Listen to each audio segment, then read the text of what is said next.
trail addict, and I'm going to go over the top 10 hikes in the Black Hills, in and around the Black Hills of South Dakota. These are the hikes that I would recommend doing. There's a variety of hikes, some longer, some shorter, and I'm going to do them in order, starting at number 10 and going up to number 1. So if you only have time to do one hike in the Black Hills, that'll be number 1 that I recommend. This is based solely on my personal preference, and I understand people like a variety of things. Some people like to hike farther, some like shorter hikes, so I'll go into a little bit of detail on each hike to help you decide which hikes are best for you.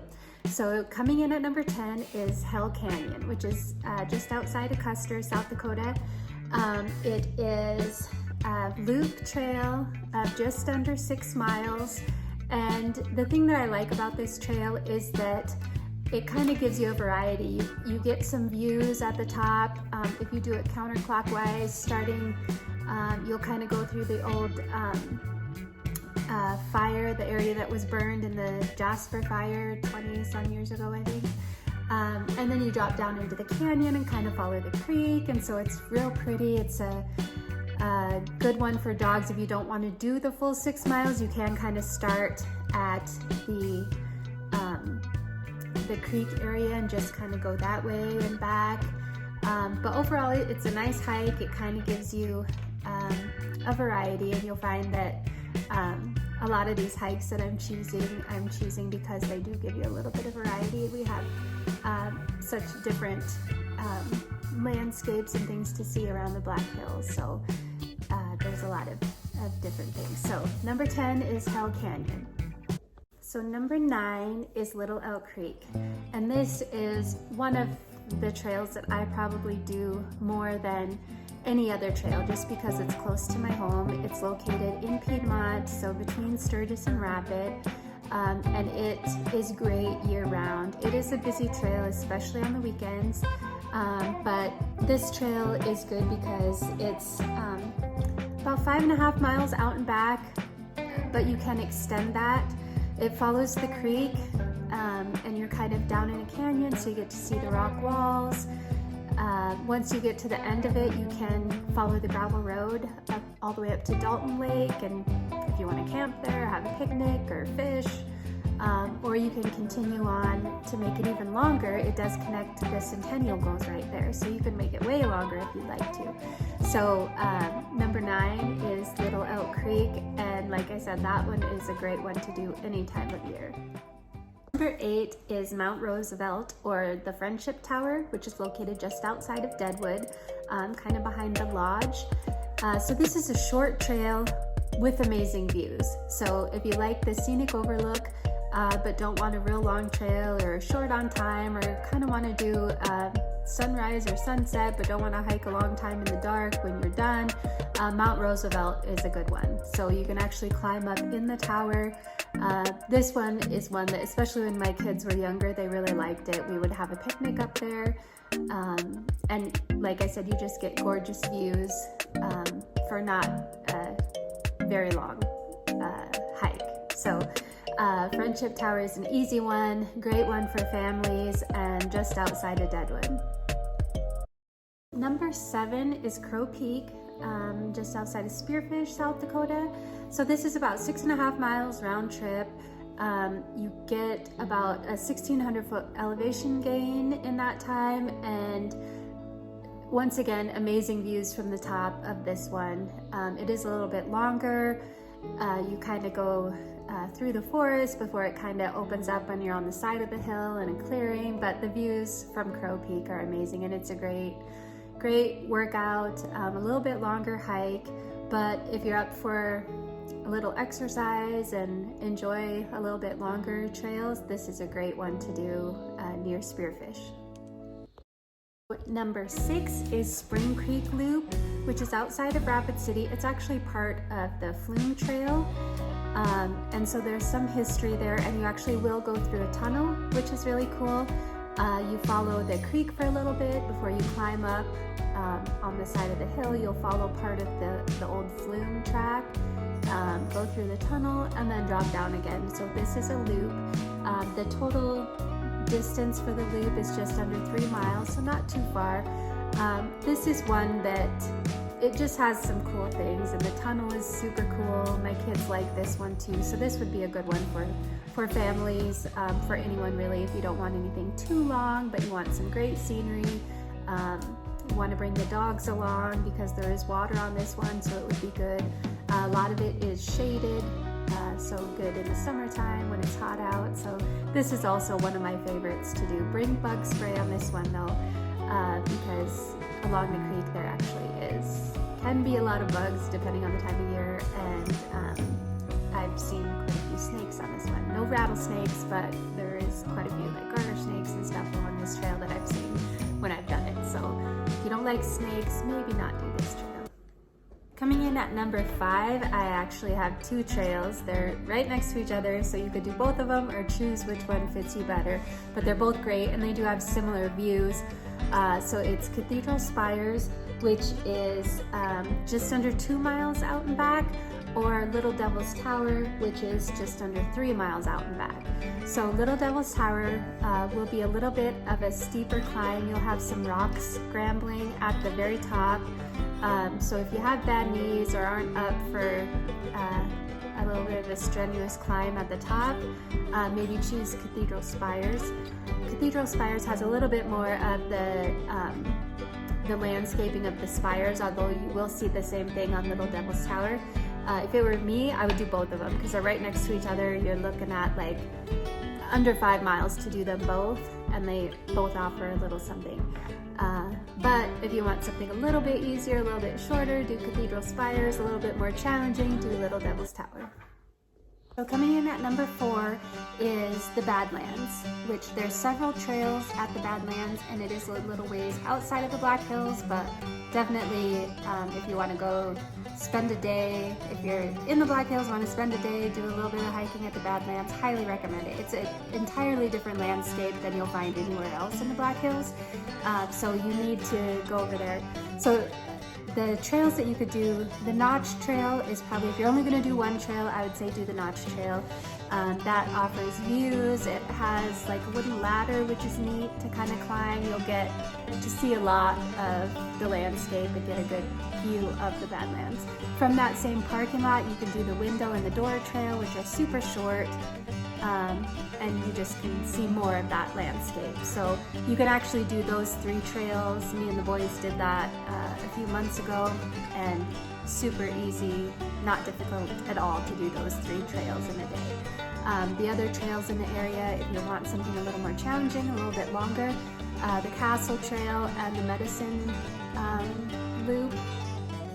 Route Loop, you can make a loop of that. That ends up being quite a bit longer. I'll put a video up here, a card to link to that video when I did that loop. I want to say it was like 11 miles, 10 miles, something like that to do that. You'll see the same scenery on those shorter trails, but if you just want something a little bit longer, if you're going to the Badlands, it does get hot in the summer, like very hot. There's not much for shade, so make sure you bring plenty of water. There's also a trail called the Cliff Shelf, I believe. Yeah, Cliff Shelf Trail. There's actually quite a few trees on that trail, and it's right near the Notch. You just go a little bit farther on that road, and that's a little bit different landscape than the rest of the Badlands. So plan to spend a day in the Badlands. So all those trails I kind of looped together at number 4. So if you're coming to the Black Hills, you definitely need to spend a little time hiking in the Badlands. The number 3 trail is Sunday Gulch. This trail starts at Sylvan Lake. It is a loop trail of about 4 miles, and you get the views of the rock formations on part of the trail, and then you actually climb up the rocks with water. There's some small little waterfalls there. There's handrails to kind of help you up that. It is challenging climbing up that. My mother did that with me a few years ago, who's in her 70s, and she struggled a bit with some of the steps and climbing up the rocks, so just be aware of that. If you have bad knees, it may be a little difficult for you. It's not an overly long trail, And the kids really love that. They love the rocks, climbing up the rocks part. This trail does close in the winter because it gets super icy, pretty much just solid ice down the one side. So it's a good one to do in the summer when the water feels great, it's shaded in there, when it's hot out, and it's right at Sylvan Lake. So I love doing that hike and then going for a swim in Sylvan Lake or paddleboarding, just kind of hanging out there on the beach. So it's actually a really fun day to plan, like a whole day of hiking and then swimming and hanging out on the water.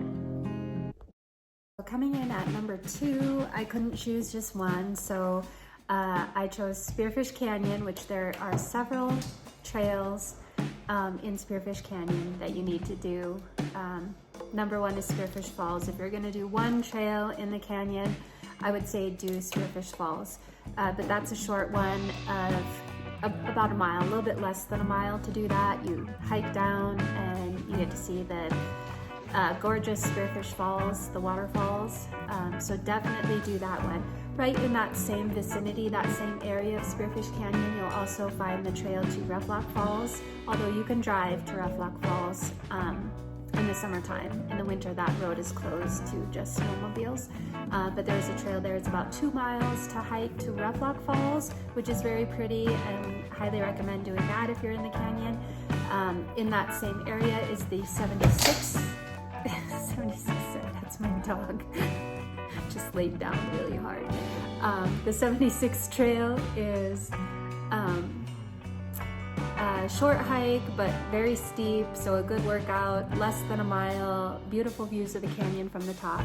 As you head back down the canyon, you'll come to the Iron Creek Trail, which is similar to the little Elk Creek Trail, follows Iron Creek most of the way, nice views. You can extend that. It kind of links up with a couple other trails in the area. A little bit farther down the canyon, you'll come to Devil's Bathtub, which is a very popular hike. You'll see the big parking lot on the side of the road there. In the summertime, that parking lot is full. If it's hot out, you cross back and forth over the creek to get to Devil's Bathtub, and then there's like a large pool area you can swim in, and a slide kind of made out of rocks, like a natural slide that you can actually slide down into the pool. So kids love that trail. Actually, everybody loves that trail, which is why it's always so busy. But so just be prepared for it to be busy, but that's a very cool trail. There are other trails in the canyon, so you can always go to trailaddict.com and just search Spearfish Canyon, and you'll see a whole list of trails there. But those are some of the top trails in the canyon that I would recommend doing while you're there. And you can actually do them all, do several of the trails, because they are all pretty short. So it wouldn't be too difficult to do them all if you want to spend a day hiking in the canyon. So the number 1 trail that you have to do if you want to hike in the Black Hills is Black Elk Peak. So that is the highest peak east of the Rockies, and there are several routes you can take to get to the peak. And I've done it several times and done several different routes, and it's always different, and depending on, you can do a sunrise hike, a sunset hike, and it's beautiful anytime, all year long. So it just kind of depends on what you want. If you want the shortest way to the top, and the most popular by far that you're gonna have a lot of people probably most of the time, would be the trail number 9 that starts at Sylvan Lake. That's about 6.5 miles, I believe, out and back. And that's beautiful views along the way. It's gonna be a bit of a hike. There's steps up at the top of Black Elk Peak, and then there's the lookout tower up there, and you can just see the views at the top are amazing, as you can imagine, being the highest peak east of the Rockies.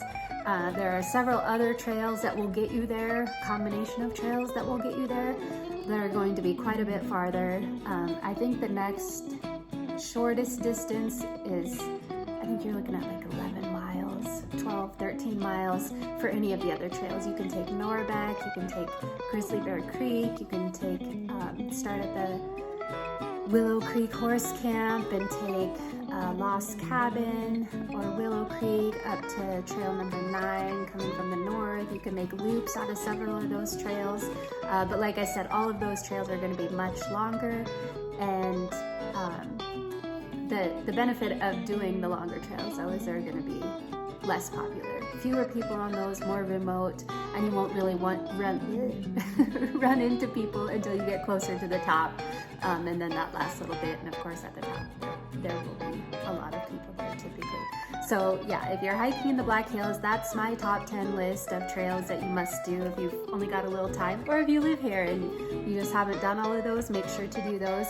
And you can find additional info. I will link them all in the comments on this video. I'll put cards in so you can kind of link to if I've done videos on them. But you can go to trailaddict.com and it will give you all the info, the directions to the trailhead, and more information on each of the trails.